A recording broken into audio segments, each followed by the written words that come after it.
I transmigrated into a newborn baby. My billionaire father held me, grinning ear to ear, saying I looked exactly like him. I thought to myself, of course I do. The 3 older brothers at home were all born from mom's affairs during her marriage. I'm the only son you're actually related to. Then my father's smile vanished, the temperature around us dropping 10 degrees. He turned to the butler and said, "Investigate. Check everyone for me." Wait, he heard that. Chapter 1. I woke up in a kind of chaos. More precisely, I was hauled out of somewhere warm by a pair of big hands. Blinding light, clamor, and a nurse smacking my butt. I opened my mouth and wailed, not acting, it actually hurt. But my mind was clear, and memories of my past life flashed through one by one. In my previous life my name was Dylan, 32 years old, a programmer, who died suddenly at his desk with an unfinished iced Americano sitting beside him. Cause of death, 7 consecutive days of overtime. Last words, none. Because death was too quick. Fine, if I'm going to transmigrate, so be it, at least I'm alive. I forced my eyes open, my vision was blurry, but I could tell the surroundings were unusual. The delivery room was huge, the equipment brand new, the nurses impeccably respectful. Someone was speaking, "Congratulations, Mr. August, it's a boy. Mother and child are safe. Mr. August."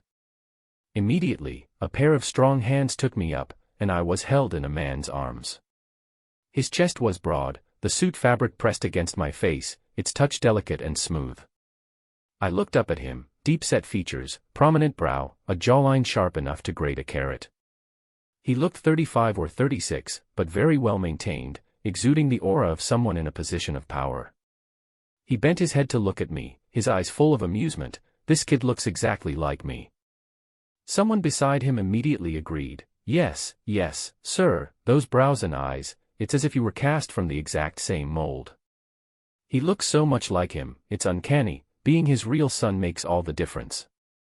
I listened to the flattery in a daze, and suddenly pieces of information surfaced in my mind. Whether they were lingering memories of this body or a divine newbie gift, I couldn't tell. August, head of the Goof family conglomerate, worth hundreds of billions, domestic richest person for 5 consecutive years. My father. My father is the richest man. Anne, I have 3 older brothers, eldest brother Ethan, 22. Second brother Jasper, 19. Third brother Noah, 16. And my mother, Serafina. Born into a prominent family, married into the Goof family for 23 years, virtuous and gentle, the very model of a grand housewife. But among all that information there was one line that wiped me out: my 3 older brothers didn't match at all on DNA. The eldest was my mother's child with her ex-boyfriend, the second was with the family driver, the third with the former housekeeper. Only I was August's biological child. My God, what kind of blood-soaked battlefield was I reborn into? August was still holding me and smiling, his thumb gently stroking my cheek. "Little one, Daddy has been waiting for you for so long." A sentence popped into my head without my permission. "Well, you sure have been waiting a long time. Those first 3 definitely weren't yours. I'm the only real one. Of course you're excited." Pure inner grumbling.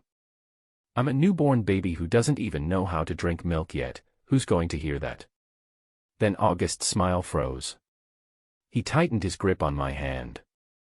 His expression shifted from doting father to something I can't quite describe, probably the look a CEO gets when staring at a quarterly loss report. The temperature around us seemed to drop 10 degrees in an instant. A few nurses shivered, thinking the air conditioning had kicked up. "No, your reaction is wrong," I only muttered it in my head. "Your expression." Wait, did he hear that? Impossible, absolutely impossible. I forced myself to think another sentence. What is 1 + 1? August stared at me expressionlessly, no reaction. Fine, false alarm. I breathed a sigh of relief. Maybe I was overthinking it. After all, who can hear a baby's inner voice? This isn't a novel. The corner of August's mouth twitched. Coincidence, it had to be coincidence. I decided to do one last test. If you can hear me, blink 3 times. 1 second, 2 seconds, 3 seconds, August's face betrayed nothing. I relaxed completely, Of course I had been imagining things. How could any supernatural phenomenon be possible? He suddenly lowered his head, leaned close to my ear, and in a voice so low only I could hear, murmured, "Is 2 blinks enough?" I went rigid all over. "Damn it, damn." His voice was calm. "Watch your language. You've only just been born, don't swear." My head buzzed like an explosion. It's over, completely over, he really can hear. So those things I just said, that my 3 older brothers aren't blood-related, that my mom cheated during her marriage, her ex-boyfriend, the driver, the butler, he heard all of it. I looked at August's face now, and only one thought came to me, am I going to be an orphan the moment I'm born? He said lightly, "No. You're my biological child." The implication being, for others he couldn't say the same. I wanted to cry, really wanted to cry. How long had I been born? 10 minutes? Had I already dropped a nuclear bomb on the whole family? August handed me to the servant nearby, his face returning to that genteel, elegant smile. But I noticed that when he turned, his lips had almost no curve. He walked to the delivery room door and said a word to the butler waiting outside. His voice was soft, but my ears were surprisingly sharp. "Cedric." "Sir, whatever you wish." The butler Cedric immediately bowed. "Look into something. Get DNA from everyone in the household and run a complete comparison." The butler was stunned for a second. "Everyone. Everyone." August repeated, his voice devoid of any inflection. "Especially those 3 sons." "This." Cedric hesitated. "Madam over there. Don't let her know." "Yes." The door closed. I lay in the servant's arms, my tiny feet kicking against the swaddling. My mind was a blank. Then a thought popped up, does this count as selling my mother on the day I was born? In the distance, August, who had already reached the end of the corridor, paused for a moment, then kept walking without looking back. But I always felt that his silhouette carried an indescribable desolation. And a hint of murderous intent. All I want to say is, I'm sorry, Dad, I didn't mean to. There was no response, only the sound of the elevator doors at the end of the corridor opening and closing. I closed my eyes and decided to sleep first. After all, I was just born. This kind of melodramatic family soap opera is not something a newborn should worry about. As for what will happen to my mother, to be honest, that's none of my concern. She gave birth to 3 children who weren't hers and then quietly spent over 20 years as the richest man's wife. To keep that secret for so long suggests she was no amateur. But she hadn't counted on one thing: her 4th child, August, the only one who was actually hers, was a traitor.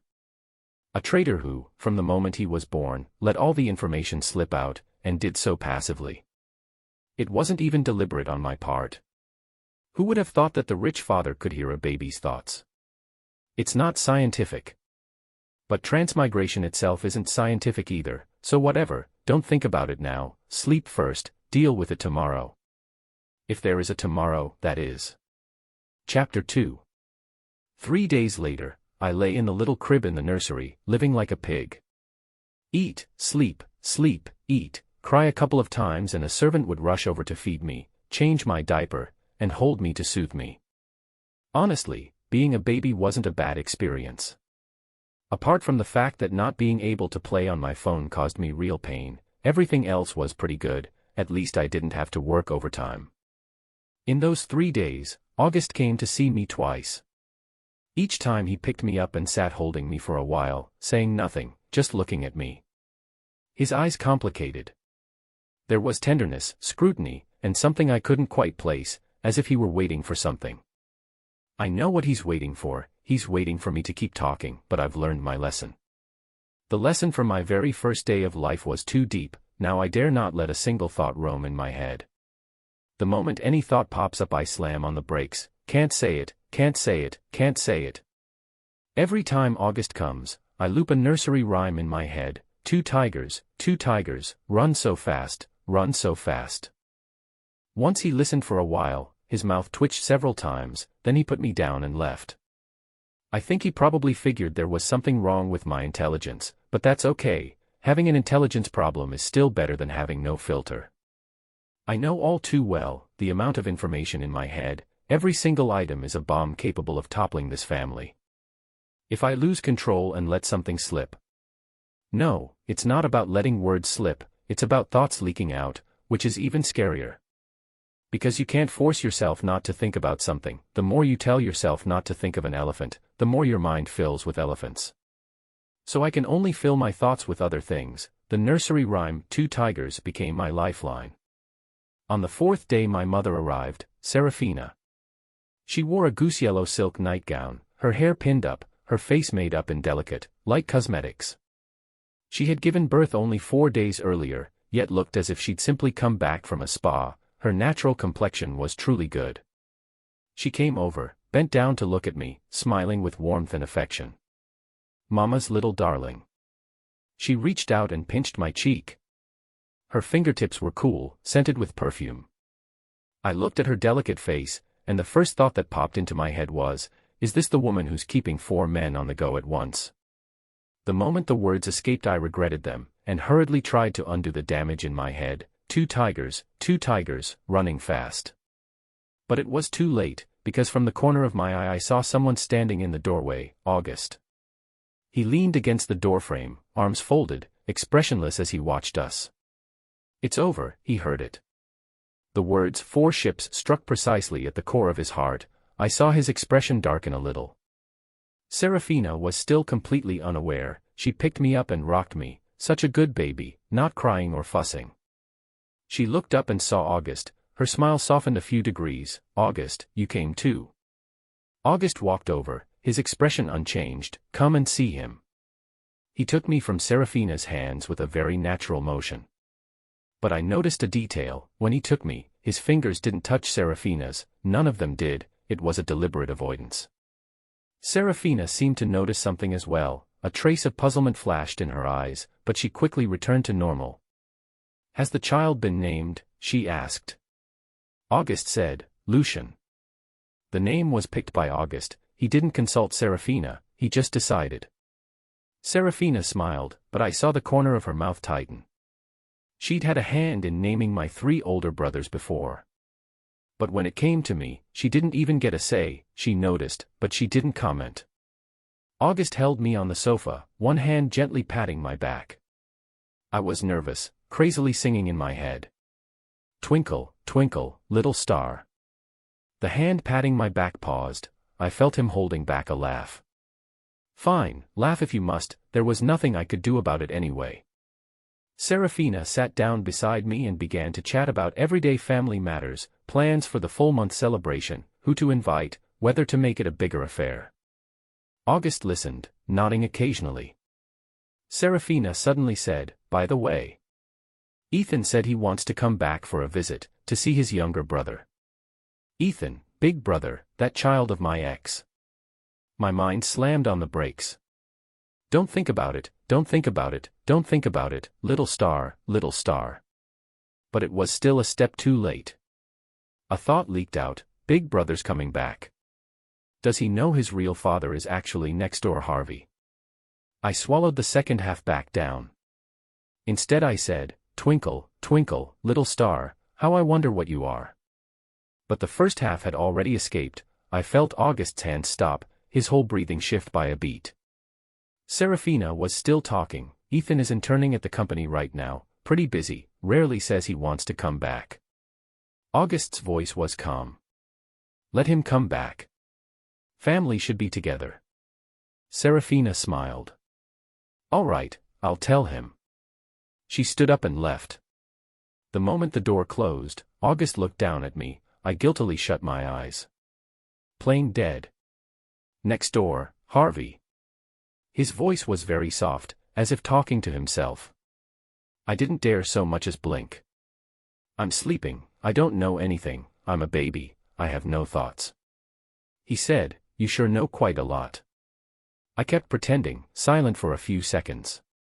He put me back in the crib and tucked the blanket in gently. Then he stood up, took out his phone, and dialed. Cedric, add one more. Harvey, the guy who used to live next door to us. Check his connection to my eldest son. He paused. Never mind, don't investigate. Just do a comparison. He hung up, then glanced at me again. My heart sped up, not from fear, but, how to put it?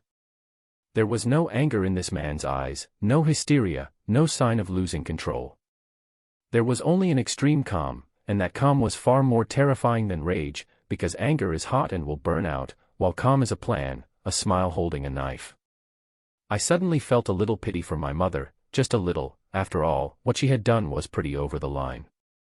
The richest man, fine and proper, spent over 20 years acting as the father to 3 bastards, raising one after another, spending millions a month just on schooling. In the end, he was raising children for someone else. Anyone in his position would go mad. But August wasn't crazy. He waited, waiting for conclusive evidence, waiting for the right moment, waiting until he'd mapped out every card, and then he'd shove everything in with one all-in bet. And me, I was the Trump intelligence source he had accidentally obtained, an information source only 4 days old, not even able to roll over yet. This life was truly fantastical. Chapter 3. On the day of the full-month banquet, the GU residence was decked out inside and out. Many people attended, all prominent figures, business leaders, politicians, and a few heavyweights from the entertainment circle that I recognized through memories of my past life. I was being carried by a servant, dressed in a bespoke little suit-style romper. Honestly, it looked pretty sharp, even though I'm currently a pudgy lump with a baby face. The banquet was held in the first-floor hall. Serafina wore a wine-red evening gown, dignified and appropriate, her smile appropriate, her manners appropriate. Everything was very proper. If I didn't know the behind-the-scenes, I would really believe she was the perfect aristocratic wife. My 3 older brothers were there too. Eldest brother Ethan, 22, in a crisp suit, his features tending toward the delicate and androgynous, nothing like August. Looking at him, I thought, if this were ancient times, wouldn't his looks alone be enough to raise suspicions?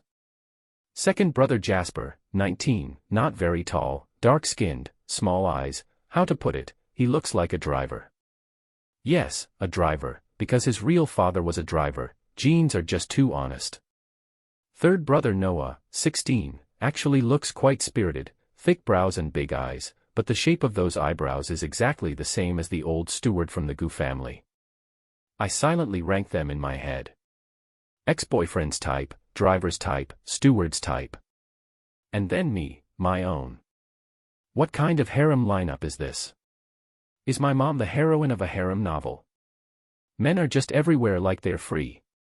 August worked the room with a practiced social smile. As he passed by me, he paused and looked down at me.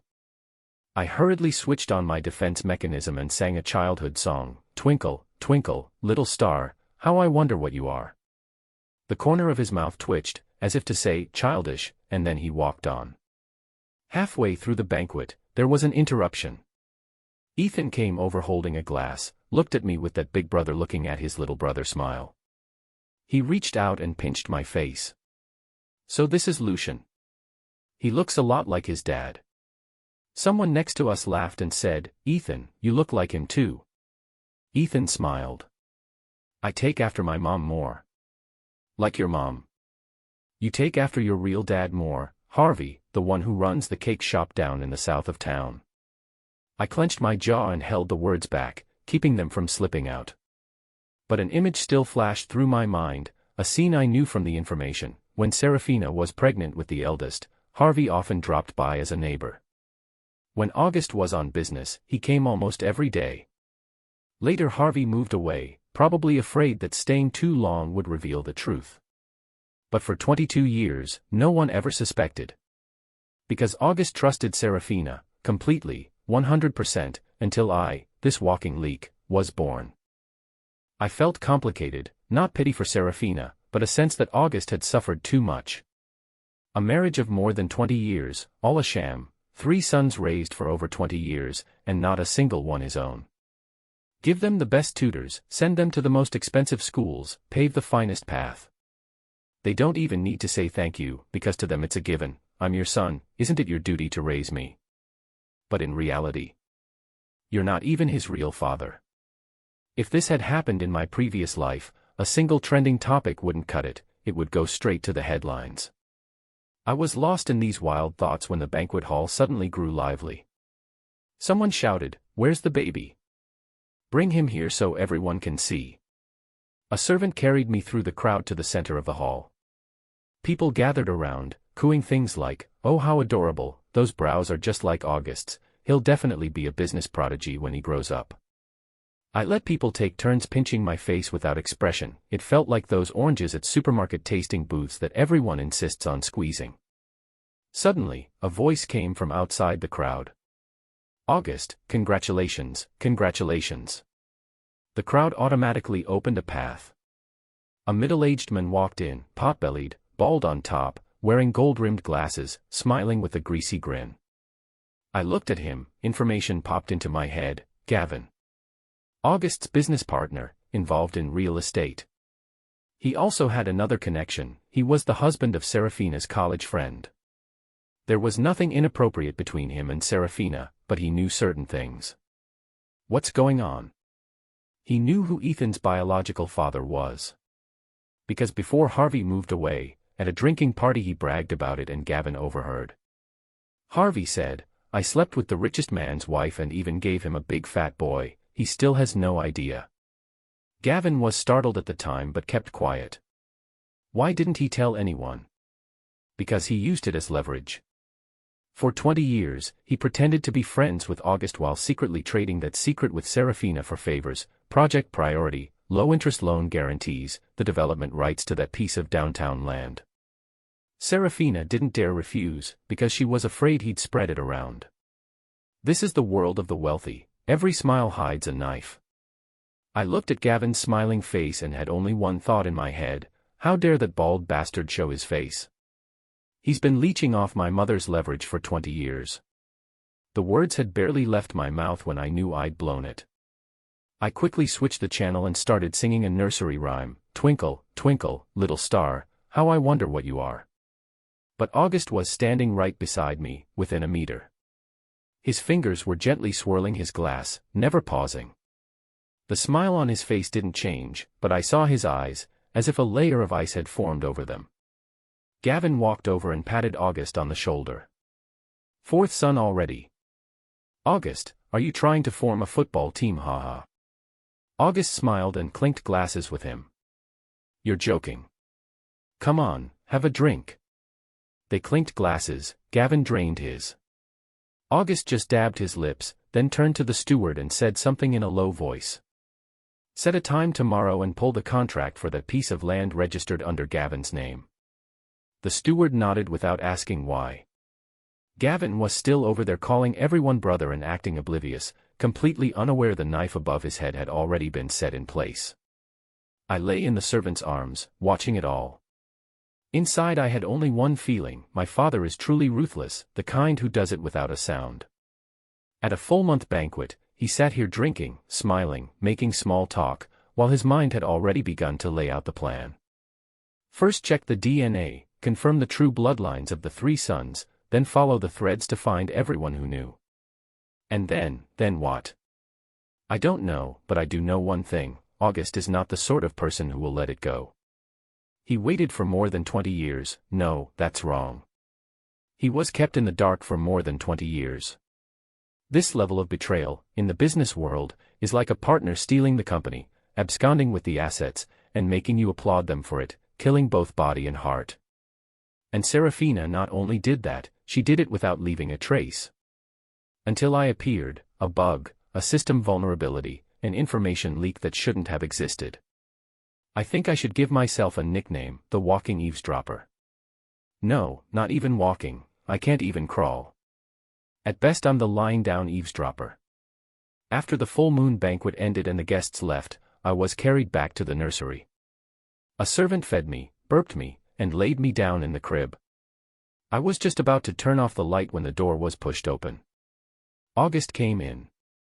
He'd changed into casual clothes, his shirt unbuttoned at the top 2 buttons, looking much more relaxed.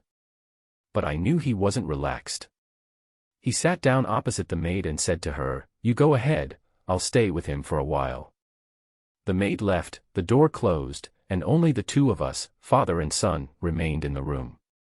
He looked at me, I looked at him, and we were quiet for quite a while. Then he spoke. I know you can think for yourself, and I know you can't help it. I stayed silent, of course, I can't speak up. He said, you don't need to force yourself to sing. It's too fake. All right then, exposed. He leaned back in his chair, hands crossed over his stomach. I don't know how you came by this information, and I don't know whether you're a normal kid. He hesitated. But the things you told me, I've already started checking. A chill went through me. The DNA comparison results will be out the day after tomorrow. The day after tomorrow? That soon. There is nothing unpleasant about taking care of the family, he said lightly. Fine, money does buy you willfulness. He stood up, walked to the baby cot, and looked down at me. If the outcome is as you say. He didn't finish the sentence, but his eyes told me everything, a kind of extreme, suppressed, destructive, calm, the calm before the storm. I swallowed. Well, saliva flows on its own, babies can't control it, but the nervousness was real.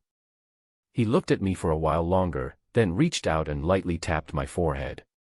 Sleep. Then he turned off the light and left. I lay in the dark, staring at the ceiling. The day after tomorrow, Judgment Day. If the DNA results come back, confirming that none of the three brothers are August's biological children, what will happen next?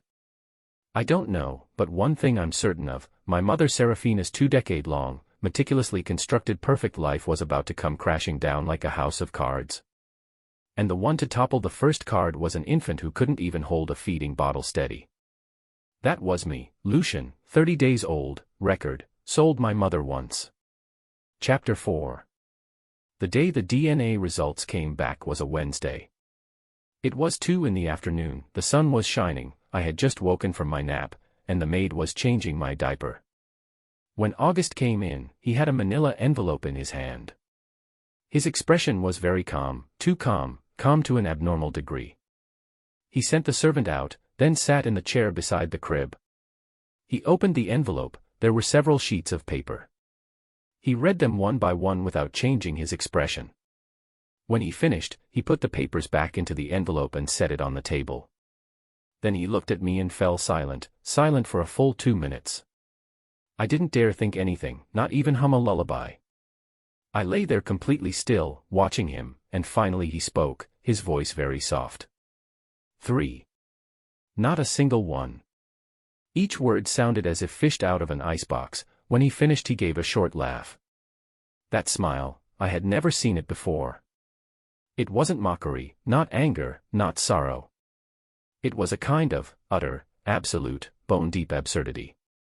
Like the laugh of someone who suddenly realizes that the 20-odd years of their life have been a hoax, the emptiness that follows the dismantling of all meaning.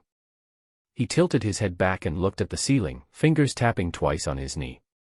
Then his hand stopped, he stood, slipped the envelope into his suit pocket, and halted at the door. Lucian. He called my name without turning his head, of course I couldn't respond.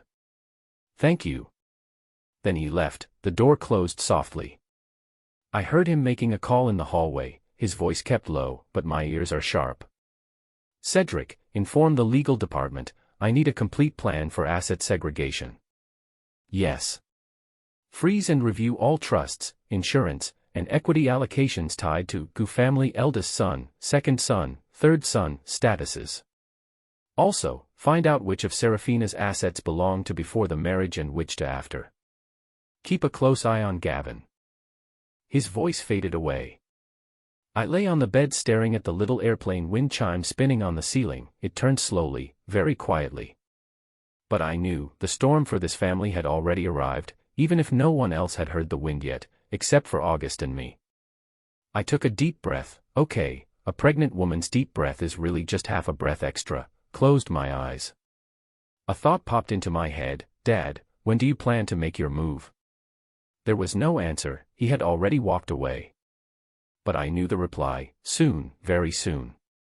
Chapter 5. For the next week, the GU household appeared calm on the surface. Serafina came to see me every day, hugged me, kissed me, and said a few words like, "What a good baby." Ethan came back once, stayed home for 2 days, and reported to August about his internship at the company. August listened, smiling, nodding, and said, "Not bad, keep it up." His tone was so gentle it was as if nothing had happened. I watched from the side, and only one word came to mind: perfect, that acting could win an Oscar in Hollywood. When Ethan left, he even came by the nursery to check on me.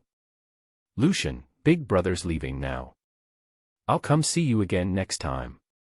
He reached out and poked my cheek. I looked at his face, which didn't match August at all, and forced myself not to think anything. My psychological defenses were very solid now. As long as someone who cared for the family was by my side, my brain automatically switched to a checked-out mode, not wanting to think about anything, not caring about anything, devoted entirely to being a baby who only eats, drinks, poops, and sleeps. Not until that night, probably the 10th day after my full moon. Late at night I woke, the servant slept in the next room, the nursery held only me, very quiet. But I could hear sounds downstairs, very faint, very far, but definitely there. It was an argument, more precisely, one person questioning, the other explaining. I pricked up my ears, of course the baby couldn't, it was just straining to concentrate. August's voice: "Who gave you that necklace?" Serafina's voice: "What necklace?" "Which one?" "The one in the second drawer of your dressing table. Cartier, limited edition, with an engraving." A brief silence. "That I bought myself. The register shows it was purchased on March 14, 2002, White Day." Silence again. "You weren't the buyer." "It was Harvey." A long silence. I could picture the scene downstairs, Serafina's composed expression freezing, then turning ashen, but after 2 decades immersed in high society, she was seasoned. "August, let me explain, this was a long time ago, before we were married. 2002, Ethan was 1 year old." Serafina's voice broke, that sentence cut off every escape. 2002, by then they had been married 3 years, and Ethan was already 1. If the necklace had been bought before the wedding, the dates didn't match; if it was bought after, well, that was even more interesting. A married man gave another man's wife a necklace on White Day and even had something engraved on it. What did it say? I don't know, but it certainly wasn't "Long Live Friendship." It was quiet downstairs for a long time. Then Serafina's voice came, with a slight tremor: "August, what exactly are you trying to say?" August's voice was flat as water as he said, "I don't want to say anything. Just asking. Are you investigating me?" "Check." He laughed. "Check you for what?" "What would I have to check?" "Serafina, don't overthink it," he said. "Go to sleep, it's late." Footsteps, the sound of them going upstairs, and then everything fell silent. I lay in the dark with my heart beating a little too fast. August was testing, he was casting his net little by little, not the sort of outright confrontation that flings evidence onto the table. He was slowly, bit by bit, making Serafina uneasy. Make her realize he might have found out something, throw her off balance, make her make mistakes and then harvest. This man was more terrifying than I had imagined, and more patient. The next morning, when Serafina came to see me, I noticed a bluish tinge under her eyes. She hadn't slept well. When she held me, her fingers unconsciously tightened a little, distracted. "Baby." She looked down at me, her lips moving as if she wanted to say something, but she didn't. In the end she only kissed my forehead and put me back in bed. She looked back once as she left, that single glance held fear, deeply buried fear weighing on her heart for more than 20 years. She was frightened, she began to be afraid, but she did not yet know, the truly terrifying thing had not yet begun. Chapter 6. 3 days later, an unexpected visitor arrived. At 3 in the afternoon the butler announced, "Madam, a Mr. Harvey is here to see you. He says he's an old friend." I was in the living room, sunning myself in the baby rocker. Serafina was on the sofa drinking tea. Her hand stopped flipping through the magazine, and the cup slipped from her grasp. The tea spilled across the white cashmere throw, spreading in a wide stain. She sprang up at once, her face gone pale. "Tell him I'm not here." The butler hesitated. "But madam, Mr. Smythe asked him to come."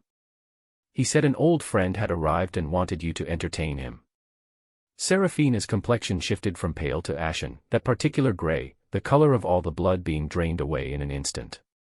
She stood there, motionless, for a full 3 seconds. Then she took a deep breath and forced a smile. "Please bring him in." The butler left, and Serafina turned to glance at the camera in the corner of the sitting room, part of the home's security system. She knew someone was watching, or rather, she suspected someone was watching. She hurried over to me, lifted me out of the rocking chair, and handed me to the nanny beside her. "Take Lucian back to his room." The nanny took me and started to leave, but as she reached the stairway I saw a middle-aged man step in from the entrance hall. Not tall, slightly overweight, wearing a gray jacket, utterly ordinary, the kind of person you wouldn't give a second glance to in a crowd. But the moment he saw Serafina, his eyes lit up. That kind of, an inappropriate sparkle. Laden with possessiveness, with nostalgia, with an intimacy like a secret between us. Serafina's face tightened into a mask. "Mr. Harvey, long time no see." There was a tremor in her voice she could hardly contain. The nanny carried me upstairs so I couldn't see what happened next, but I could guess this had been arranged by August. He sent Harvey, no coincidence, no accident, he did it on purpose. He was baiting Serafina, forcing her to react, forcing her to show a flaw, and also forcing Harvey to show a flaw. 2 mice, put into the same cage, while the keeper sits in the observation room holding a magnifying glass and watching. I went back to the nursery, the nurse put me down and went off to her tasks. The room was very quiet. I stared at the ceiling and thought, my father's move is just too devious. Not that I'm insulting him, I'm genuinely impressed. He doesn't shout or make a scene, he doesn't hit or scold, he just, without a sound, places every piece on the board one by one. Serafina must be panicking now. Harvey's sudden appearance, what does that mean? She'll wonder, did Harvey come on his own, or was he sent by someone? Has August already found out? How much does he know? Did he check the DNA? Was asking about the necklace a coincidence or deliberate? These questions would gnaw at her nerves like insects. And August said nothing, explained nothing, letting her guess, fear, and unravel on her own. That was 10,000 times worse than coming clean. Because a known enemy is not frightening, it is the unknown that terrifies. Not knowing how much he knew, that in itself was the most potent weapon. About an hour later August came to the nursery. When he pushed the door open, there was a faint smile on his face, he seemed to be in a good mood. He came to the side of my bed and looked down at me. I hesitated for a moment, then abandoned my defenses. After all, he already knew what I could think. Hiding things only makes it more tiring. You deliberately had Harvey come. He didn't say anything, only the corners of his mouth lifting slightly. You want to force my mom to say it herself? He sat in the chair, legs crossed. What do you think? I think you're pretty ruthless, but also pretty handsome. He finally laughed, truly laughed. Not the forced social smile used in business, but a heartfelt laugh, tinged with a hint of triumph. You are my own son, he said. For some reason that sentence warmed me a little, even though I am a soul in my 30s, even though we don't share a real father-son bond. But I could feel the weight of those words. What he meant wasn't only that your DNA is mine, but that in this whole fake household, you are the only thing that's real. I looked at him, he looked at me. We were silent for a while, then he stood up and patted my little quilt. You don't need to worry about what's coming next. He walked to the door, glanced back at me. But if you think of something again. He smiled. Don't sing it, just think it. The door closed. I stood there dumbfounded for a long moment. Then I cursed inwardly, so the 300 children's songs I've sung this month were all for nothing. A low chuckle came from afar. He hadn't gone far. Forget it. Starting today, I'll officially accept my role as the family's intelligence unit. No more pretending, besides, I can't keep it up anyway, so I might as well be good at being this gossiping oracle. If my father wants to purge the household, I'll help him. I may not be able to do much, but at least, I can provide information, precise, detailed information that no one knows where it came from. As for why this information appears in the head of a baby, I don't know. He probably doesn't want to probe either. We've reached an unspoken agreement, don't ask about the source, only judge by the results. That is probably, father and son. Chapter 7. The storm came faster than I expected, on the 5th day after Harvey showed up. At dinner, it was rare for the Gu family to be all together, Serafina, Ethan, Jasper, Noah, and me. I was held by a servant and placed in a special baby carriage. Although I eat nothing, August insisted I attend the family meal. He said it's to cultivate a sense of participation. I think he just wanted me to be a human voice recorder on site. The atmosphere at the table was perfectly normal. Serafina was serving herself, Jasper was scolded for playing with his phone, Noah was fighting with his brother for the last rib. Ethan ate quietly, occasionally talking to August about company matters. The years passed peacefully, the family happy. Then August put down his chopsticks, picked up the napkin on the table, and leisurely wiped his mouth. Today I called you all back because there's something we need to talk about. Silence fell over the table, everyone looked up at him, and Serafina's hand frozen mid-reach with the serving chopsticks. The company is conducting a comprehensive asset audit recently, which involves some issues with family trusts and insurance beneficiaries, so I need the three of you to cooperate with identity verification, including DNA collection. August's tone was flat, as if stating the weather would be pleasant tomorrow. He looked at his three sons. The air froze. Serafina's spoon slipped and fell, ding, a faint sound, but in the quiet dining room it rang like a thunderclap. Ethan frowned. DNA. Dad, is that really necessary? August lifted his teacup and took a sip. Legal asked for it. Just going through the motions. What kind of procedure requires DNA? Jasper looked up too, his phone abandoned. August said, changing the trust beneficiary requires confirmation of direct blood relation, it's a new regulation. That reason, to be honest, it's not absurd but it's not airtight either. Ethan thought for a moment, said nothing more. All right, when will it be done? Someone will come by tomorrow to collect samples, it's very simple. Okay. Ethan wasn't nervous at all, because he didn't know, he had no idea he wasn't August's biological son. Serafina knew, but she had never told him. That was the cruelest part. She let these three children live in the dream that my father was the richest man for 16, 19, and 22 years. Now the dream was about to shatter, and the one breaking it was not August but herself. I looked at Serafina, her face had gone bloodless. She didn't even pick up the spoon when it fell, she just sat there, staring blankly at the table. Serafina. August called to her. She jerked her head up. Huh. Your spoon fell. Oh, oh. She bent to pick it up, her hand trembling. A clear tremor. Ethan noticed. Mom, are you okay? Serafina forced a smile. I'm fine, might be a bit of low blood sugar. Why don't you get some rest early? I'll have someone make you a bowl of red date porridge.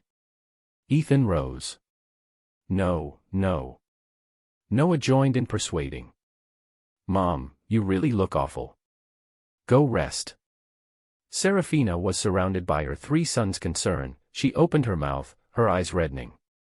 All right. I'll go up first, then. She stood up, her legs a little weak, and steadied herself by gripping the back of the chair before she took a step. As she passed August, she paused for a moment, her lips moved as if she wanted to say something, but August didn't look at her. He was tinkering with the little wind chime on the rocking chair, one stroke after another, patiently. Serafina left, her footsteps up the stairs were hurried, almost running. Ethan glanced at her retreating figure and frowned. What's wrong with Mom lately? She hasn't been herself. August said. Postpartum recovery period, normal. With a casual tone, Ethan nodded and, without asking further, continued eating. I lay in the stroller, quietly playing the mascot. But my mind was racing. Serafina must be thinking of a plan right now.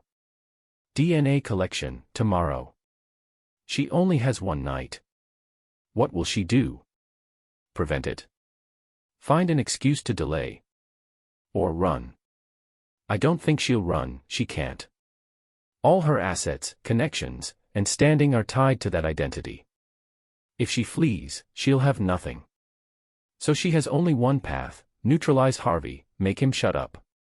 Either make him disappear, or, another angle, tamper with the DNA test results. I don't know which she'll choose. But I know that whatever she picks, August is already ready. He's been waiting for her to make a move. The moment she does, she'll reveal more slips, more evidence, more leverage. This is an open stratagem, the kind my father plays. What can Serafina do? Whatever she does, it's wrong. Cooperate, dead. Don't cooperate, deadlier. Play tricks, the chain of evidence instantly fills out, and she dies faster and more completely. I rather admire my father's composure. Sitting across from him were 3 children who weren't his own, yet he could still eat and chat with a smile. If it were me, I would have flipped the table long ago. After dinner, August carried me back to the nursery. This time he didn't sit, he stood by the window holding me and looked out at the yard. The moonlight was soft, the garden lights were on, casting a warm yellow over the neatly trimmed shrubs. "She'll call tonight," he said suddenly. I paused. He looked down at me. "She'll call Harvey. Do you know what she'll say?" I thought for a moment. Let him run. Or have him produce a fake result ahead of time. August shook his head. "She'll make him go away to die." I was startled. He added, "Not literally kill him. She'll make him cut off all contact, delete every trace, pretend she never knew him. And then she'll go find Gavin. That bald guy." He twitched the corner of his mouth. "Yeah, that bald guy. Why go find Gavin? Have him bribe the testing agency?" I was silent. This woman's methods were indeed extraordinary. In one night she planned to silence someone and bribe officials, very efficient. What she didn't know was that Harvey's phone was already being tapped. Gavin had been called in for questioning 3 days earlier. The testing agency was a lab under August's own medical group. Every route she could reach had already been blocked off, she just didn't know it yet. I looked at my father's calm face. I thought, if this man had been in my previous life, he would at least have been the leading man in a top-tier business drama. Unfortunately for him, this was the real world. In the real world of corporate warfare there is no BGM, no slow motion. There are only one cold document after another and one person after another being crushed. "Are you afraid?" he asked me suddenly. "Afraid of what?" "Afraid of your mother." I thought for a moment. "Not afraid. I'm not close to her anyway." He paused, then laughed, a real, amused laugh, and said, "Fair enough. You've only been born a little over a month." He put me back in the crib and tucked the blanket around me. "Sleep. There's a good show tomorrow." He left and I closed my eyes. A good show. Tomorrow is DNA collection day. I had a feeling this home would quake tomorrow, and the epicenter would be right beneath Serafina's feet. Sure enough, at 2 in the morning I was woken by the sound of footsteps, soft and urgent, coming from the direction of the master bedroom, crossing the hallway and going downstairs. It was Serafina. She was on the phone. Her voice was kept extremely low, but I still caught fragments. "You must leave the city tomorrow and don't contact me again. Don't say anything. Do you know you've ruined everything for me?" Then the sound of the line being cut off, and another number dialed. "Gavin, I beg you, can you do me a favor? Do you know anyone who can handle the test report? I'll pay whatever it takes." Every word of those 2 calls was recorded, I knew. Because August had said, "She'll call tonight." He wasn't making a prediction, he was waiting for her to bring the evidence in her own hands. I lay in the dark and suddenly felt a chill, not a chill of temperature, but that kind of cold you feel when you see someone personally burying you. Serafina, every move you make is already in his palm, you simply do not know it yet. Chapter 8. At 10 the next morning the inspectors arrived on time, 3 people in white coats carrying professional sampling kits, led in by the butler. Ethan was the first to finish. He rubbed the swab along the inside of his cheek a few times, bagged it, sealed it, and signed. Jasper was second, he mumbled, is that necessary, doing it so formally? Noah was third, with a face that said he couldn't care less. The whole thing took less than 10 minutes, and none of the three showed any abnormal reactions, because they didn't know anything. Serafina stood in the corner of the living room the whole time, her hands clasped in front of her. Her makeup was immaculate, her clothes appropriate, but her eyes looked like someone standing on the edge of a cliff, staring into the abyss. When the collection staff left, they nodded to her. She forced a smile that fell apart in less than 2 seconds. Because of the call she made to Gavin last night, and then Gavin never answered, no response the whole night. She called 11 times, each call went unanswered. What she didn't know was that Gavin's phone had been taken away yesterday afternoon. August's people had been 12 hours faster than she was. At noon, Serafina finally couldn't sit still. She went to August's study and knocked on the door. I was taking a nap in the sitting room next to the study, calling it a nap, though my eyes were shut and my ears were fully alert. August. She pushed the door open. Her voice was kept steady, but she spoke twice as fast as usual. What's wrong? That DNA test, could the results be delayed a few days? I think the children are a bit nervous. What are you nervous about? No, I mean, we'll have the results in 3 days. The legal department's pushing hard. But August's voice evened out. Serafina, do you have any reservations? Silence, a long silence, and then she finally said, no reservations. That's good. She came out, her footsteps passing the study door into the sitting room. I peered through the half-open crack and saw her profile. On that delicate face, every trace of composure and grace had shattered. Instead, there was an expression I had only seen in courtroom documentaries in my past life, the despair of knowing the verdict is coming but being powerless to change it. I closed my eyes and only one image filled my mind, a trapped beast pacing in a cage, every exit sealed. All she could do was wait for those 3 days to pass, wait for the result, wait for August to slap that sheet of paper onto the table, wait for the world to collapse. 3 days later, 4 in the afternoon. I sat in the rocking chair in the living room, the maid knitting beside me, life calm and serene. Then August's car returned, 2 hours earlier than usual. He came in carrying his briefcase, his expression otherwise unchanged. Cedric, call everyone to the dining room tonight. The butler acknowledged. Everyone must come. He added, and the butler nodded and left. August passed by and glanced at me. I looked back at him, and he gave me a slight nod. The movement was small, but I understood it. It meant, it's time. 7 o'clock in the evening, dining room. Ethan, Jasper, Noah, Serafina and I, everyone present. Dinner was a spread of fine dishes, matsutake soup, Australian lobster, wagyu, black truffle, but no one had an appetite. Because as soon as August entered the dining room, he placed a document right in the center of the table. The unopened craft paper envelope bore the Genetic Testing Center's logo. Everyone saw it, and the atmosphere shifted instantly. Serafina's hand gripped the armrest of her chair, her knuckles whitening. Ethan glanced at the envelope, then at his father. Is this the one from a few days ago? Right. August sat down, picked up his spoon. Eat first. No one moved. Ethan set down his knife and fork. Dad, just say it. What's the result? August looked at him with a calm gaze, like he was looking at a stranger. Are you sure you want to know now? Ethan froze for a moment. What do you mean? August didn't answer him. He turned to Serafina. Serafina, do you want to speak first? Serafina's body froze. Speak, about what? Whatever you want to say. August's tone was extremely gentle as if coaxing a child who'd done wrong into admitting it. Before I open this envelope, is there anything you want to tell the children? The entire dining room fell into a deathly silence. Jasper and Noah exchanged a confused glance. Ethan frowned, his eyes scanning back and forth between his parents. Serafina sat there, her lips trembling and her eyes rimmed in red, but she did not speak. 1 second, 5, 10, silence. August waited long enough for her. Then he nodded. All right. He picked up the envelope, tore it open and drew out the reports, 3 in total. He placed the first one in front of Ethan.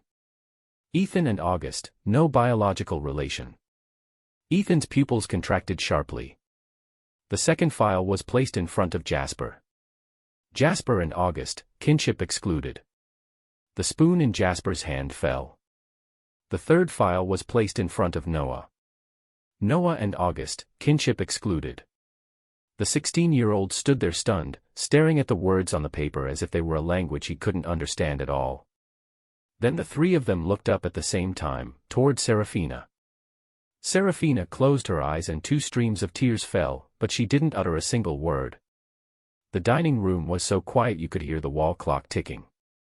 Then Ethan suddenly stood up, his chair tipped backward and crashed to the floor. What does this mean?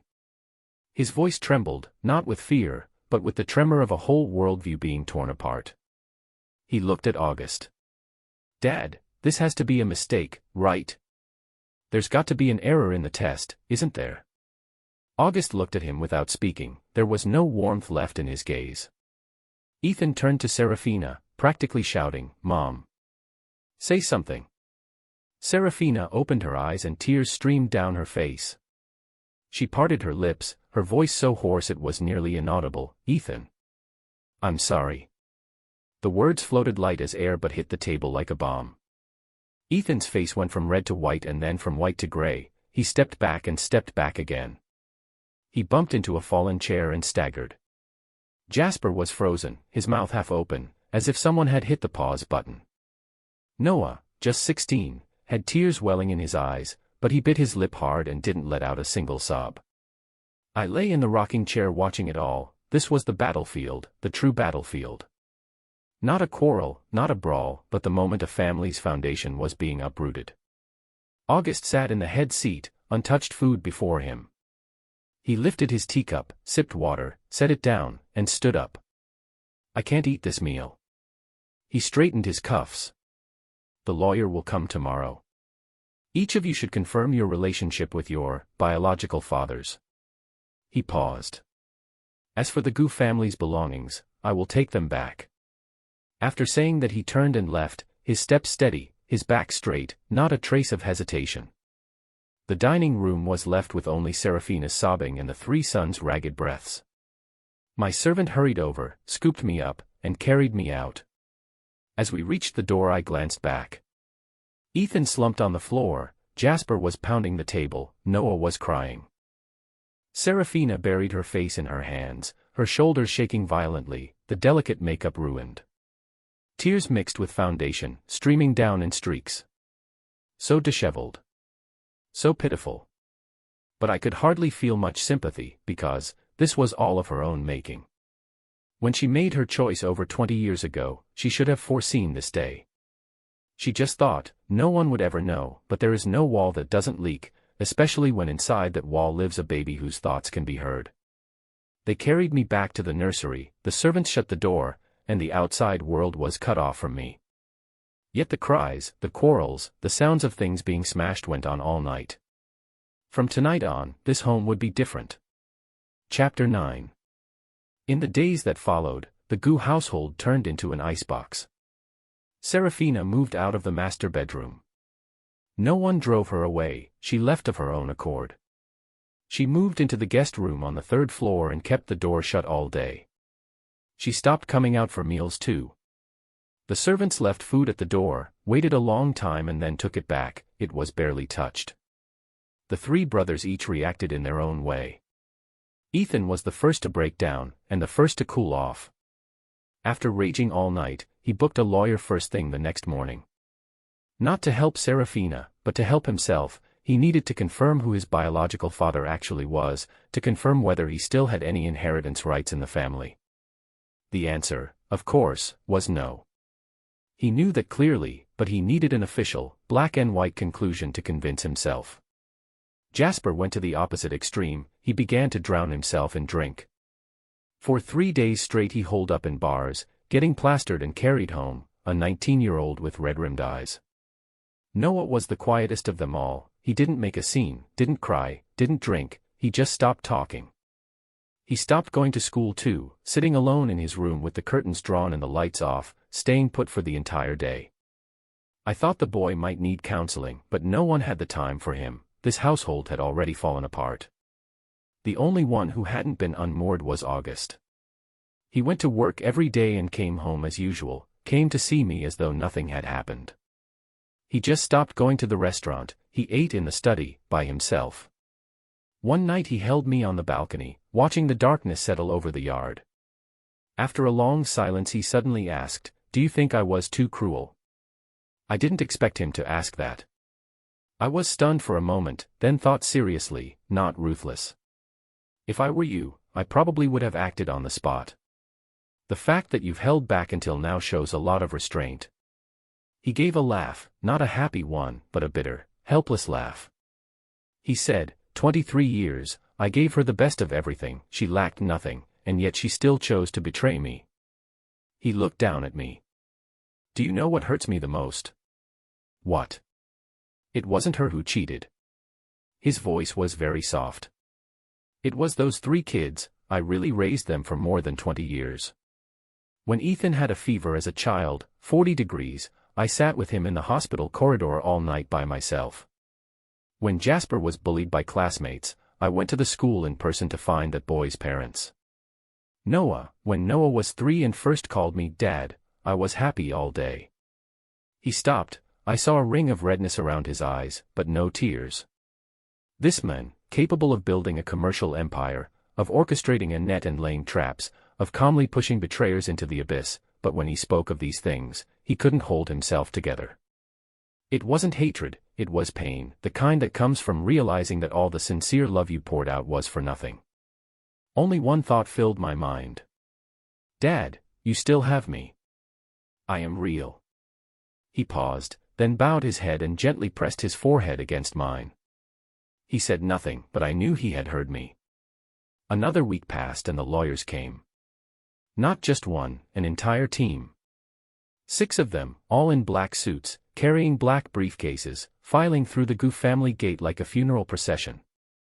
Serafina was invited down to the reception room on the first floor. It was the first time she had gone downstairs since moving into the guest rooms.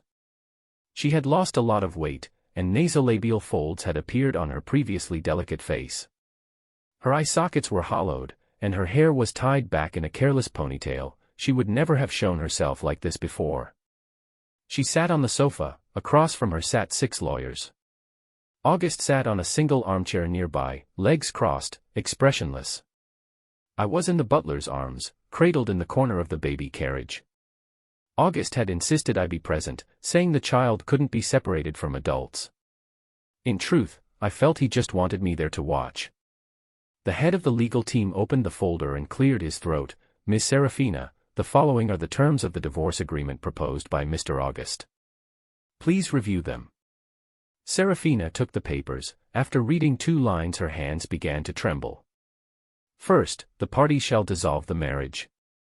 Second, regarding the children born of the marriage, according to DNA testing, Ethan, Jasper, and Noah have no biological relation to Mr. August.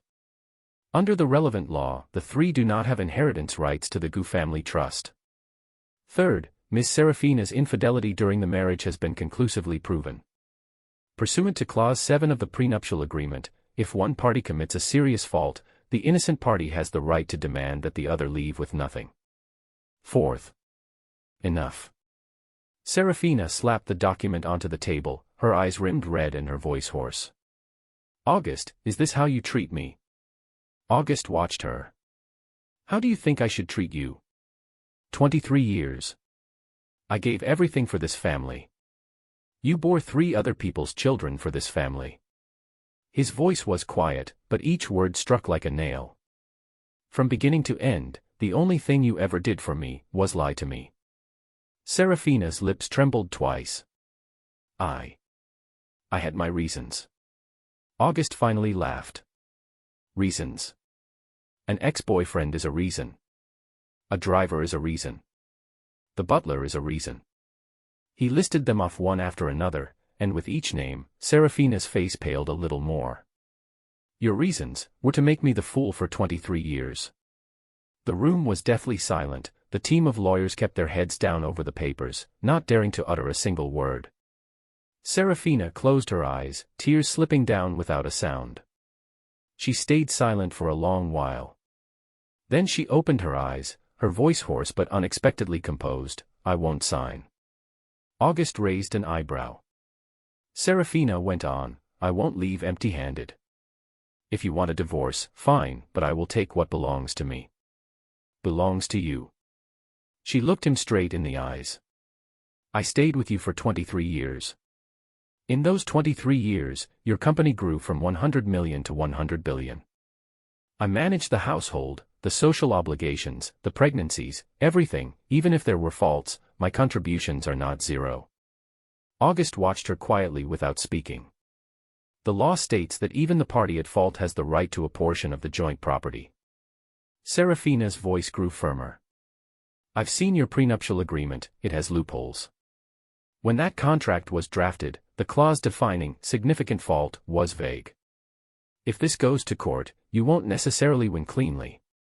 I listened from the corner, thinking that even at this point she was still calculating, still bargaining, still looking for an exit. You have to admit, she's a ruthless piece of work. What she didn't know was that August had already re-examined that prenuptial agreement a month ago, the loopholes had been sealed, and the chain of evidence was now complete enough to hold a press conference. Including the recording of the call she made to Harvey, including the recording of the call she made to Gavin. Including the list of business benefits Gavin had received through her over the past 20 years. Including the recording of Harvey's drunken boasting, the tape Gavin had kept for 20 years. Yes, Gavin handed that recording over, not voluntarily, but in exchange for evidence August had of 3 illegal structures on land registered in his name. Everyone had dirt on them, everyone had a price, August had simply found the right price. He spoke, "Serafina.